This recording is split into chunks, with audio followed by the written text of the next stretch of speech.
The way that we sell our vision of the future of marijuana is right here. This store you're sitting in is the answer. This is Fifth Avenue. This is as prime of retail shopping district that exists in the world. And marijuana is being sold here, and it's not being sold behind, blacked out windows, and it's not being sold behind bars with security guards. It's open.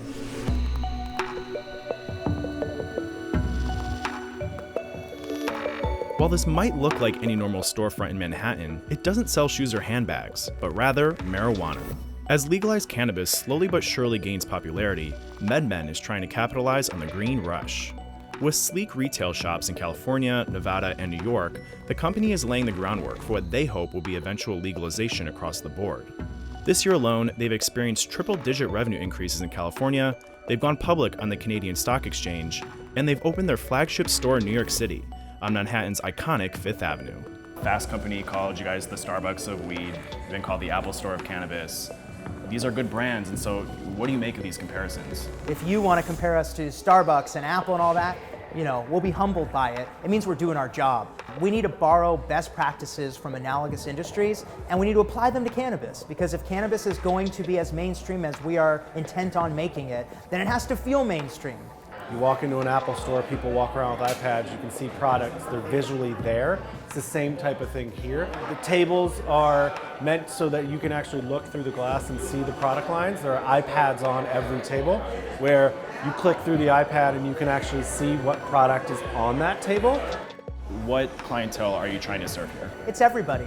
I want to convert every Chardonnay mom to replace Chardonnay with pot. I have a bottle of red wine twice a week at dinner, hardworking couple. I want them to replace that with pot. This is something that makes the world a safer, healthier, happier place, and that's not just for one type of person. Our whole philosophy is the mainstream marijuana and the destigmatization of stoner culture. I mean, if you look around, there's a lot of people in our stores, a lot of age ranges in our stores. People need to be able to feel comfortable walking in. If you've bought weed before in your life, you probably got it from a friend of a friend of a friend. Where you come in here, new consumers walk in and they're like, where do I even go? Do I want indica? Do I want sativa? Do I want an edible? So the stores are laid out to help educate you, along with our sales associates, on what type of product you might like. Because it's all about the shopping experience. Then you gotta go home and use the product. So you gotta have a good product experience in order for you to come back and wanna buy more. I'm curious what the supply chain for you guys is like, because I'm sure a lot of people might have that question, where does your product come from?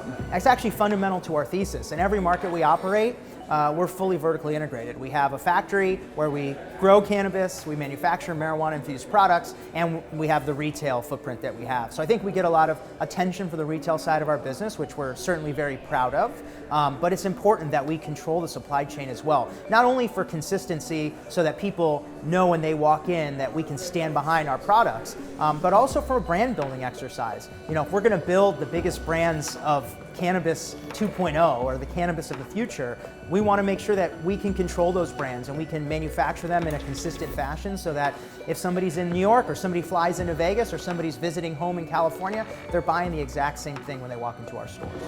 When it comes to actual marketing, how do you market the legalization of cannabis to a consumer base that to some extent might still be skeptical? It's really, really, really hard. Things are still controlled by the FCC, so TV's off limits, radio's currently off limits. You gotta take your traditional thought process of marketing and kind of throw it out the window and come in with the non-traditional stuff and really double down on it and figure out what works.